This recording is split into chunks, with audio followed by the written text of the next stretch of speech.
Allô, je vous partage une petite astuce aujourd'hui euh, pour les tricoteuses comme moi, paresseuses, qui savent lire le tricot mais que ça leur tente pas tout le temps, ou encore juste celles qui veulent bien repérer certaines choses. J'ai ici fait des petits marqueurs enroule et tourne quand on fait des rangs raccourcis. Donc, si, comme ici dans mon patron, dans le fond, on me dit de tricoter jusqu'à 4 avant la, la dernière maille qui a été enroulée. Donc, moi, je l'indique avec le petit marqueur pince ici. Fait que ça, c'est ma dernière maille. Oui, je le sais on peut la voir. Je sais, si vous êtes attentive à ce que vous faites, vous allez savoir elle est où. Moi, je suis pas toujours attentive à ce que je fais, donc j'aime la mettre puis j'y pense automatiquement dans le fond.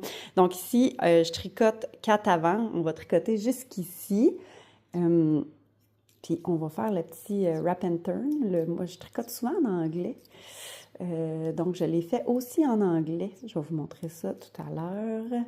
Donc, il m'en reste une et on y va pour enrouler notre maille. Là, je fais mon petit truc. Puis après, ce que je vais faire simplement, c'est que je prends ma pince et je la déplace.